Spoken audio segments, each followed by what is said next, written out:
Hai, selamat pagi anak-anak Tuhan. Shalom. Hari ini kita berjumpa di dalam program Belajar dari Rumah bersama Guruku. Anak-anak Tuhan, hari ini kita akan belajar pendidikan agama Katolik dan budi pekerti kelas 3. Temanya adalah memahami tokoh kitab suci Perjanjian Lama. Dan tujuannya adalah anak-anak tahu tentang kisah tokoh kitab suci dan yang penting adalah meneladaninya.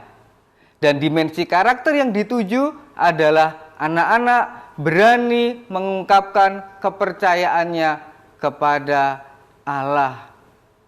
Anak-anak, di dalam Injil Markus dikatakan bahwa biarlah anak-anak datang kepadaku. Jangan menghalang-halangi mereka, sebab mereka adalah pemilik kerajaan Allah. Oleh sebab itu, mari kita bersama-sama kita datang kepada Tuhan dengan menyanyikan lagu Biar Anak-anak Datang Kepadaku. Mari kita bersama-sama menyanyi. Kalian bisa melihat teksnya yang ada di layar TV kalian. Oke? 3, 2, 1. Biar anak-anak datang kepadaku. Itu sabda Yesus, Dia memanggilku. Kini aku datang, siap mendengarnya. Kini aku datang, Yesus memanggilku.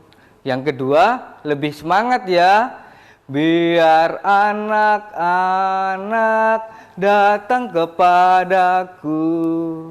Itu sabda Yesus, Dia memanggilku.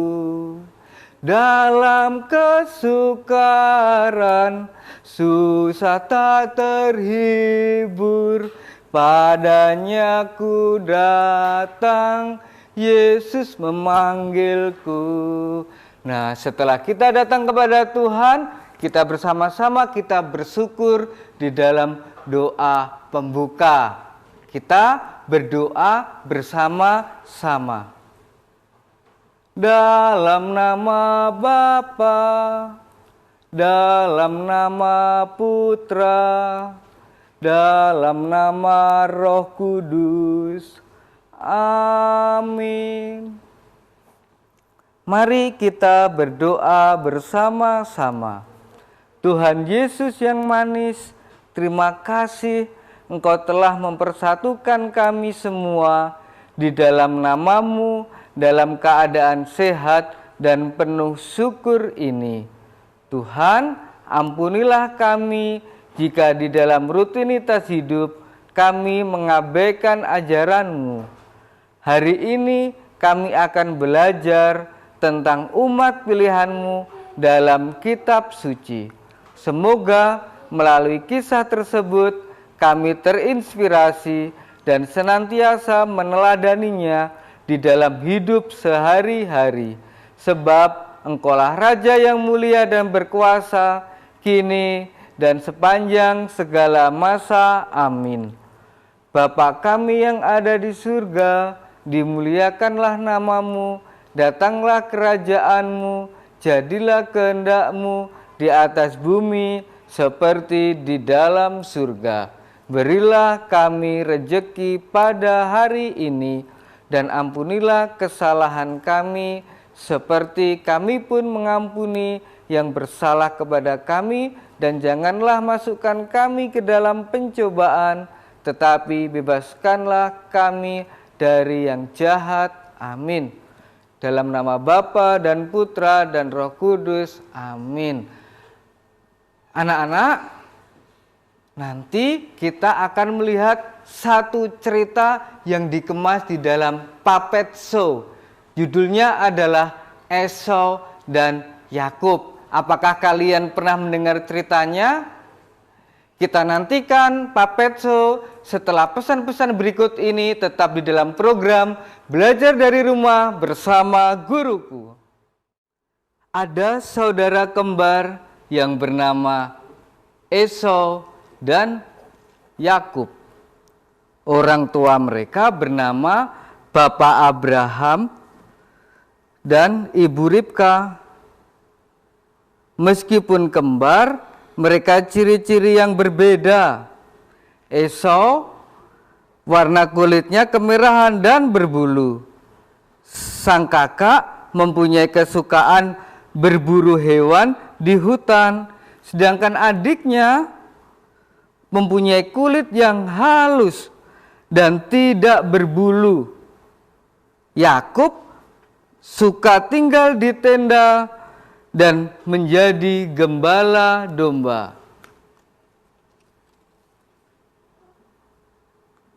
Pada suatu hari, Esau pulang berburu di dalam keadaan sangat lapar. Saat itu pula, Yakub membawa sup yang paling enak. "Hei Yakub, berikanlah sup itu untukku. Aku sangat lapar." "Kamu akan mendapatkan sup yang enak ini, kakak.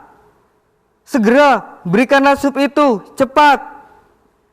"Eits, ada satu syarat yang harus dipenuhi. Kakak harus memberikan hak kesulungan itu." "Ah, kamu bercanda. Hei, aku sangat lapar." "Oke deh, aku kasih. Cepat berikan sup itu."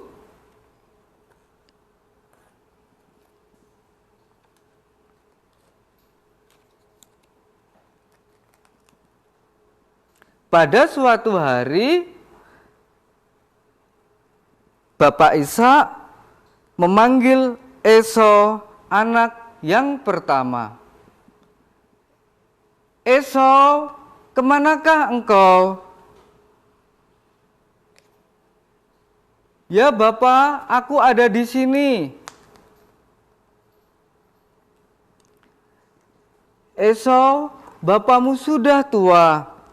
Aku akan memberikan hak kesulungan untuk kamu. Tapi kamu harus membuatkan aku sup yang paling enak." "Baik Bapak, aku akan melaksanakan perintahmu." Kemudian Esau pergi dengan penuh sukacita.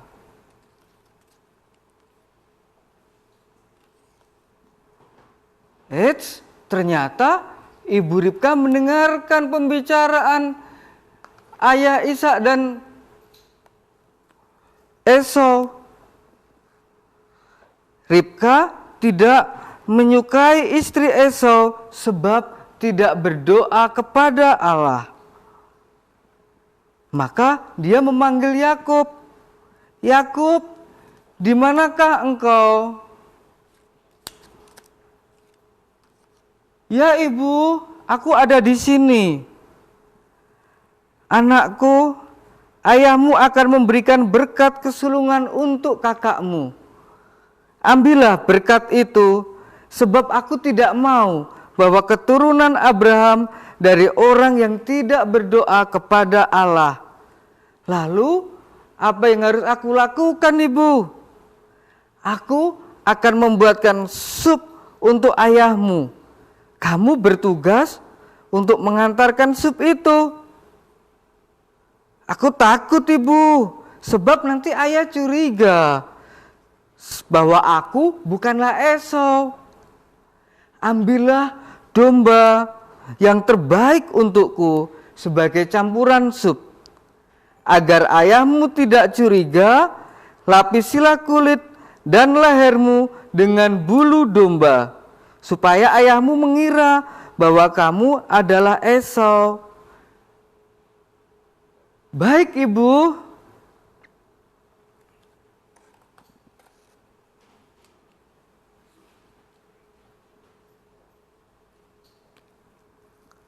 Setelah sup siap, Yakub masuk ke ruangan ayahnya dan menyamar sebagai Esau.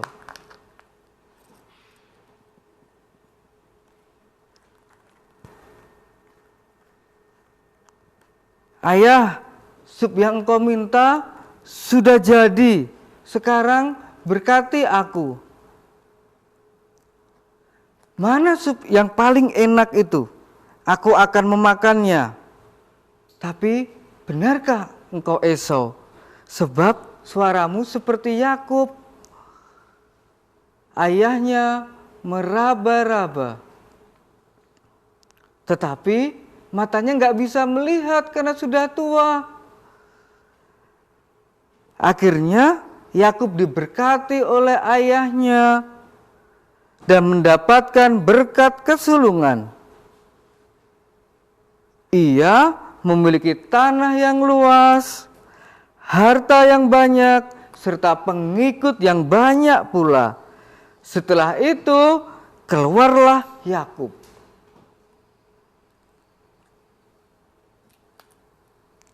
Setelah Yakub keluar, masuklah Esau menuju kamar ayahnya. Ayah, sup yang engkau minta sudah aku buatkan. Sekarang berkati aku. Setelah mendengarkan perkataan itu, ayahnya menjadi gemetar dan takut. Anakku, Yakub telah merebut hak kesulunganmu. Dia menyamar menjadi engkau. Esau menangis sekencang-kencangnya sebab berkat tersebut direbut oleh adiknya. Ia marah kepada Yakub dan ia ingin menghabisi adiknya. Ibu Ribka menjadi khawatir dan ia menyuruh Yakub pergi ke Haran.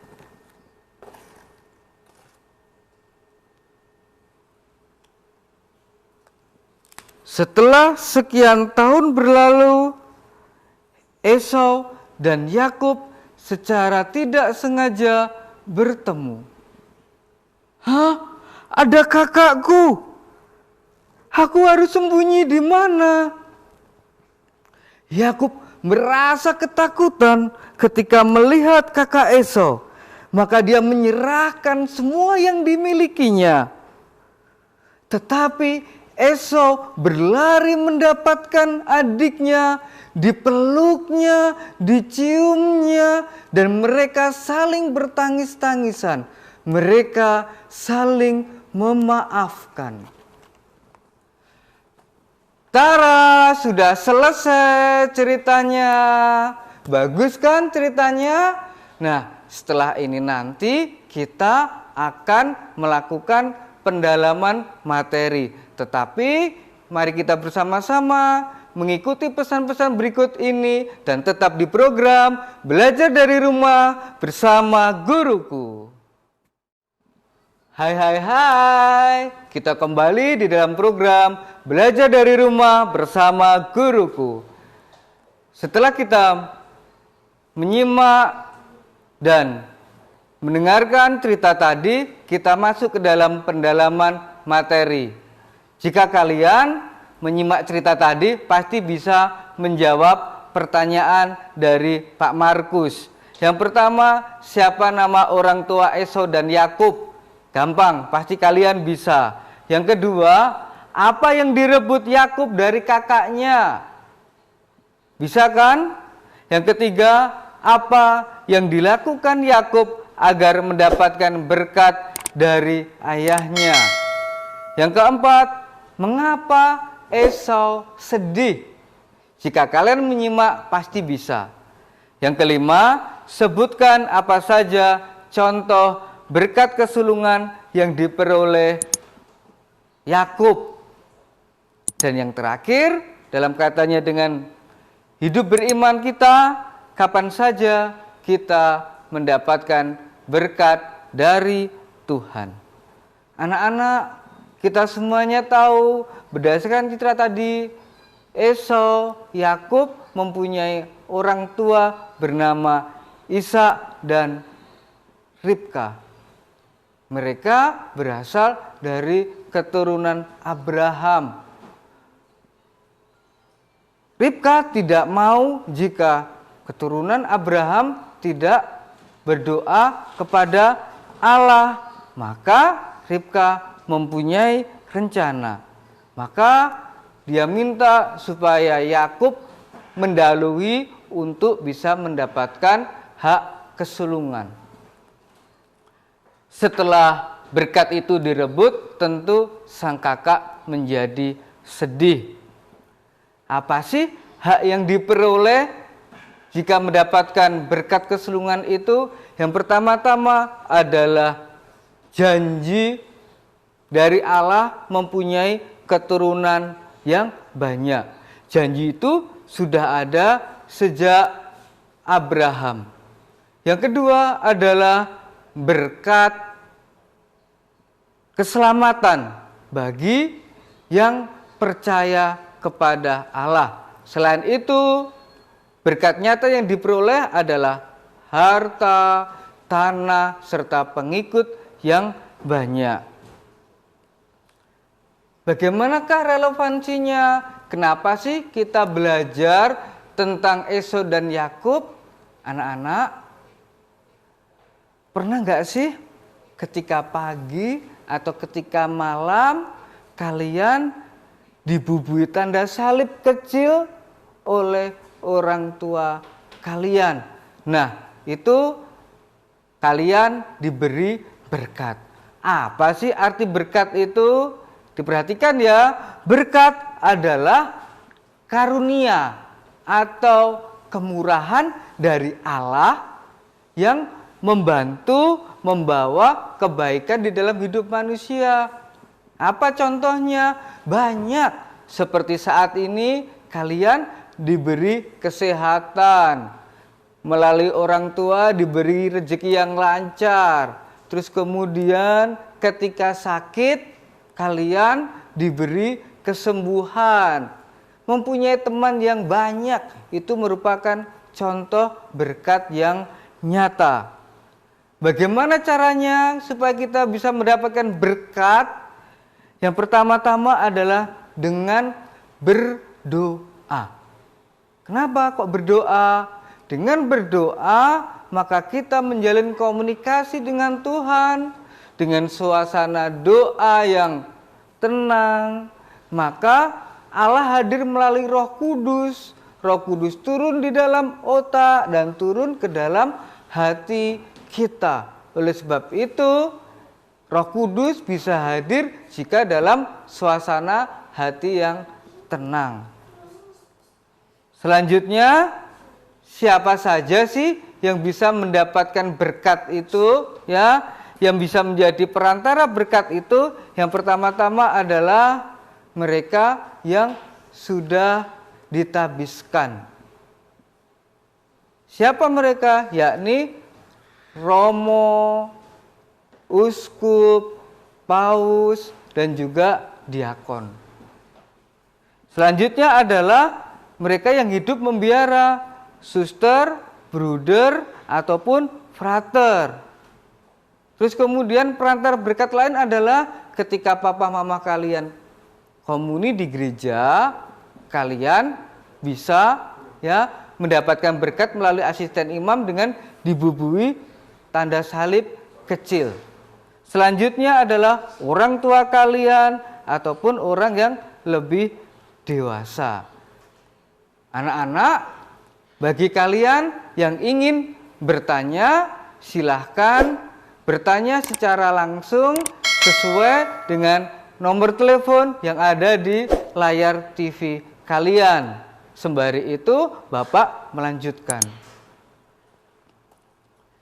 Nah, anak-anak, berikut tugas untuk kalian. Silahkan difoto ataupun dicatat. Jelas instruksinya. Mintalah berkat dari orang tuamu dengan membubui tanda salib kecil di dahi kalian. Tugas ini dikumpulkan dalam bentuk foto. Minta untuk didokumentasikan. Terus ditempel di kertas dan ditulis bagaimanakah perasaanmu saat mendapatkan berkat itu. Yang kedua, buatlah doa spontan mohon berkat dari Tuhan. Tulis di kertas dengan rapi dan dihias. Dikumpulkan ke guru agama kalian masing-masing. Anak-anak, untuk pembelajaran hari ini sudah cukup. Sebagai kesimpulannya adalah bahwa berkat itu sungguh sangat penting bagi semua orang. Berkat memampukan manusia di dalam menjalani rutinitas hidup. Tentunya banyak cara untuk mendapatkan berkat Tuhan. Seperti Yakub, silakan anak-anak berlomba untuk mendapatkan berkat tersebut. Oke anak-anak, demikian pembelajaran hari ini. Kita tutup dengan doa Salam Maria. Oke? Dalam nama Bapa dan Putra dan Roh Kudus. Amin. Salam Maria, penuh rahmat Tuhan sertamu. Terpujilah engkau di antara wanita dan terpujilah buah tubuhmu, Yesus. Santa Maria, Bunda Allah, doakanlah kami yang berdosa ini sekarang dan waktu kami mati. Amin. Dalam nama Bapa dan Putra dan Roh Kudus. Amin. Demikian pembelajaran pendidikan agama Katolik kelas 3. Kita bertemu di lain waktu dan tetap mengikuti program Belajar dari Rumah bersama Guruku. Bye-bye.